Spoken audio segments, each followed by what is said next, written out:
Hi hello నమస్తే welcome to BVR TV official.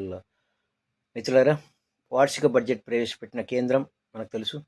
పార్లమెంటులో Nirmala Sitharaman budget ప్రసంగం తక్కువ సమయంలో ఇది ప్రగతిశీల ప్రజా బడ్జెట్ అని చంద్రబాబు కితాబిస్తున్నాడట. ఈ బడ్జెట్ను తాను స్వాగతిస్తున్నానని ఆయన వెల్లడించారు. ప్రజలకు ఉపయోగకరమైన ప్రగతిశీల బడ్జెట్ ప్రవేశపెట్టినందుకు కేంద్ర ప్రభుత్వానికి కేంద్ర ఆర్థిక శాఖ మంత్రి నిర్మలా సీతారామన్కు హృదయపూర్వక అభినందనలు తెలియజేస్తున్నానని చంద్రబాబు పేర్కొన్నారు. ప్రధాని నరేంద్ర మోడీ నాయకత్వంలో వికసిత్ భారత్ విజన్ను ప్రతిబింబించేలా ఈ బడ్జెట్ ఉందని అభిప్రాయపడ్డారు ఆయన. మహిళా సంక్షేమం, పేదలు, యువత, రైతులకు ఈ బడ్జెట్లో ప్రాధాన్యతనిచ్చారు. అంతేకాకుండా వచ్చే 5 ఏళ్లలో 6 కీలక రంగాల్లో అభివృద్ధిని దృష్టిలో ఉంచుకొని కేటాయింపులు చేసినట్లు అర్థమవుతోంది అని చంద్రబాబు నాయుడు అంటున్నారు. సార్, ఎన్నోసార్లు మీరు విభేదించారు మోడీతో, ఇప్పుడు అవసరం కాబట్టి మీరు కలిసి ఉన్నారు కాబట్టి మీకు బాగానే ఉంటుంది బడ్జెట్.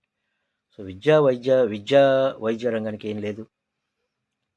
అలాగే దేశ సంక్షేమం దిశగా ఈ బడ్జెట్ ద్వారా కీలక ముందడుగు వేశారని చంద్రబాబు నాయుడు అంటున్నారు. ఈ బడ్జెట్ మన దేశానికి సుసంపన్నమైన భవిష్యత్తును అందించేలా సమగ్రమైన, ఖచ్చితమైన బ్లూ ప్రింట్గా నిలుస్తుంది. దాంతోపాటే ఈ బడ్జెట్ ద్వారా మన ఆర్థిక వ్యవస్థకు వెన్నెముక అనదగ మధ్యతరగతి ప్రజలకు పన్ను ఊరట కల్పించారు. ఇది మాత్రం నేను కూడా ఒప్పుకుంటున్నాను. ఎందుకంటే 12 లక్షల వరకు పన్ను లేదు.